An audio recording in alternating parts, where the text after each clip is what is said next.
Բարև ձեզ, Հրազդանում հստատեսության եթերում լուրեր լրատվական։ Այսօր մայիսի 23-ին Հրազդանում մեկնարկվեց առաջին զորակոչը։ Հայաստանի Հանրապետության Պաշտպանության նախարարի հրամանի համաձայն մայիսի 22-ից մեկնարկվեց գարնանային զորակոչը, սակայն այս տարի այն կշարունակվի մինչև հուլիսի 30-ը, որպեսզի բուհ դիմել պատրաստվող 18 տարին լրացած արական սեռի շրջանավարտները կարողանան մասնակցել ընդունելության քննություններին։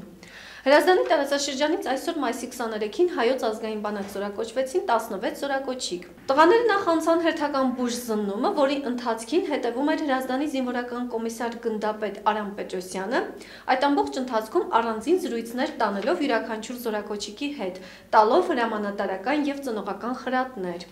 Զորակոչիկներին ճանապարհելու էին եկել ծնողները, հարազատները, ընկերները, ովքեր իրենց անկեղծ բարեմաղթանքներն էին հղում ապագա զինվորներին։ Քրոջս երեխային եք ճանապարհում։ Մորաքույրն եք։ Մորաքույրն եմ ու գոհենք մենք ծառայությունից եւ պարտավոր են մեր տղեկը գնան ծառայեն ու գան մեզ պաշտպանելու համար։ Ինչ կբարեմաղթի։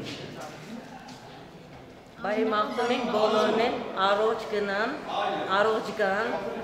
անփորձանք, խաղաղությամբ ծառայեն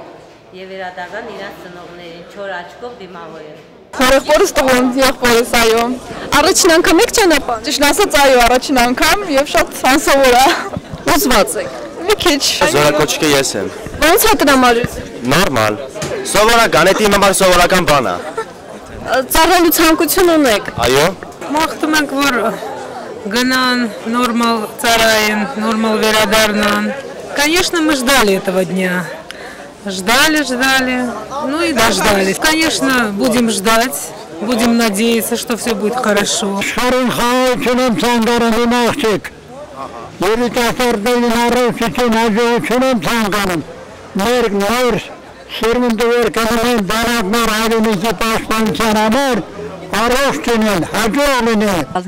Այս տարվա առաջին 4 ամիսներին նախորդ տարվա նույն ժամանակահատվածի համեմատ արձանագրել է 7.2% տնտեսական ակտիվության աճ։ Դա նշանակում է, որ տնտեսության բոլոր ոլորտներում առաջ խաղացում կա։ Միայն շինարարության ոլորտն է, որ նախորդ տարվա համեմատ աճ չի արձանագրել։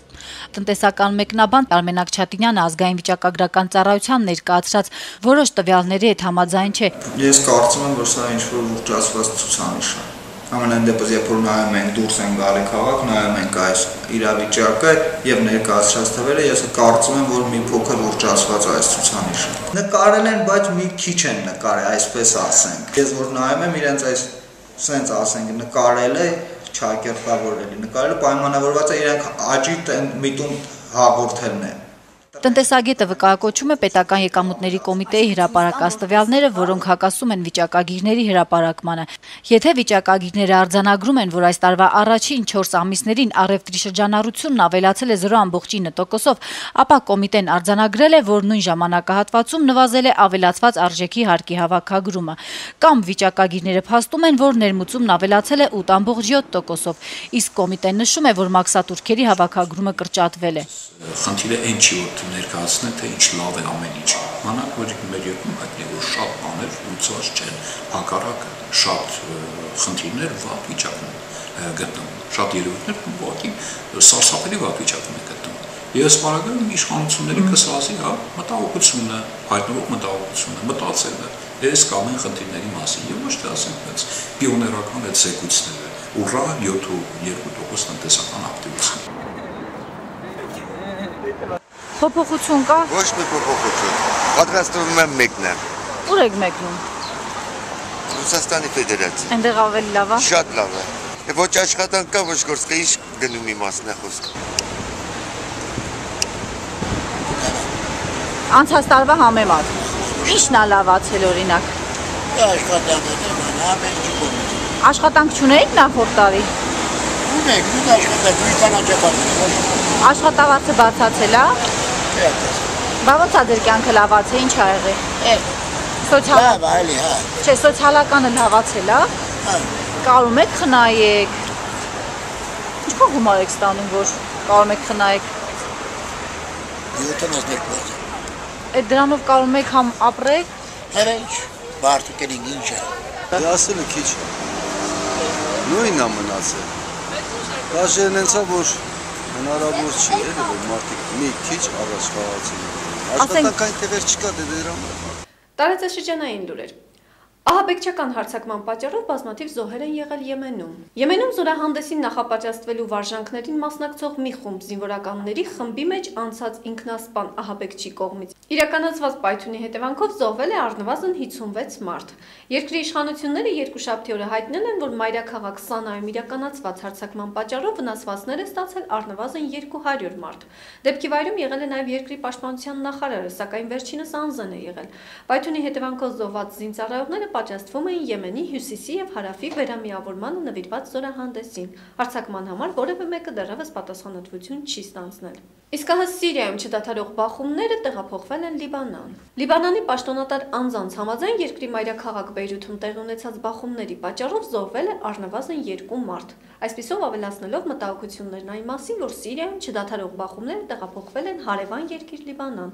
Պաշտոնատար անձանց համաձայն մայրաքաղաքի Թարիք ալ-Ջադիհե թաղամասում երկուշաբթի օրը զինյալների միջև տեղի ունեցած բախումների ընթացքում կիրառվել են գնդացիրներ, բախումների մասնակիցներն արգելափակել են ճանապարհները։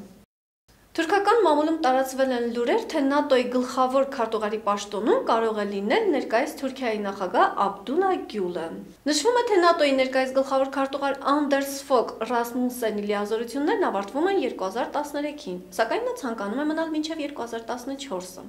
Միևնույն ժամանակ 2014-ին լրանում է նաև Թուրքիայի նախագահ Աբդուլլա Գյուլի պաշտոնավարման ժամկետը։ Այդ ժամանակ էլ հնարավոր է Գյուլն իր թեկնածությունն առաջարկի ՆԱՏՕ-ի գլխավոր քարտուղարի պաշտոնին։ Նշենք, որ Թուրքիան անդամակցում է ՆԱՏՕ-ին սկսած 1952 թվականից։ Ներկայումս ՆԱՏՕ-ի գլխավոր քարտուղարի տեղակալներից մեկը Թուրք է։ Վերադառնանք Հայաստան։ Լոռուի մարզում մայիսի 23-ին գայլերի խմբի հարձակման հերթական դեպքն է գրանցվել։ Գիշատիչներն այս անգամ հարձակվել են մարզի Արջուտ համայնքի բնակիչ Ռոզա Գասպարյանին պատկանող անասնագոմի վրա։ Խեղդամահ արել 8 ոչխար եւ նույնքան գառ։ Վիրավորել եւս 10 ոչխարի։ Դեպքը տեղի ունեցել գիշերը ժամը 3:00-ի սահմաններում։ Նյուզերեմի Լոռուի թղթակցի զրույցում Ռոզա Գասպարյանը նշեց, որ ոչխարներն իրենց ընտանիքի միակ եկամտի աղբյուրն էին, իսկ թե դեպքից հետո ինչպես են ապրելու դեռ չգիտեն։ Նրա պատմելով իրենց կրած վնասն անցնում է 1 միլիոն դրամից, քանի որ շուկայում այսօր 1 ոչխարի գինը սկսում է 70,000 դրամից։ Գյուղացիները հույսները կապում են կառավարության հետ, ակնկալելով նրա աջակցությունը, թեև նշում են, որ նախորդ տարիներին եւս գյուղում գայլերի հարձակումներ են գրանցվել, սակայն փոխհատուցում չի տրվել։ Ռոզա Գասպարյանի թոռան Գնում Գրիգորյանի պատմելով այս դեպքում իրենք չեն կարող նույնիսկ միսն իրացնել, քանի որ վտանգավոր է, իսկ հորշոտված, սակայն կենդանի մնացած ոչխարներին եւս պետք է հարկադիր սպանդի ենթարկեն, քանի որ նրանց վիճակը ծանր է ու չեն կարող ապրել։ Կատարվածի մասին տեղյակ է պահվել Լոռուի մարզպետարանին, ստեղծվել է հանձնաժողով, վնասի չափերը ճշտվում են։ 10 երկրների ներկայացուցիչներ ստացել են Եվրատեսիլ 2012-ի ուղեգրեր։ Առաջին կիսաեզրափակչի հաղթողներ են դարձել Ռուսաստանի, Իռլանդիայի, Հունաստանի, Կիպրոսի, Ալբանիայի, Դանիայի, Հունգարիայի, Իսլանդիայի, Մոլդովայի եւ Ռումինիայի ներկայացուցիչները։ Ընդհանուր առմամբ երեքշաբթի երեկոյան հանդես են եկել 18 երկիր ներկայացնող երգիչներ։ Ռուսաստանի համույթի ելույթից հետո Բուրանովյան տատիկները, ռուս տատիկներ հայտնի անունով, հայտնվել են Twitter-ի համաշխարհային թրենդներում։ Եզրափակիչ մրցույթը կկայանա մայիսի 26-ին Բաքու Crystal Hale սրահում։ Հիշեցնենք, Հայաստանն հրաժարվել է մասնակցել Եվրատեսիլ 2012-ին, որն անցնելու է մայիսի վերջին Բաքվում։ Փետրվարի վերջին մի խումբ հայաստանյան երգիչ-երգչուհիներ դիմեցին հանրային հեռուստաընկերությանը կոչ անելով մասնակից չուղարկել մի երկիր, որը հայտնի է հայերի դեմ կատարած ջարդերով։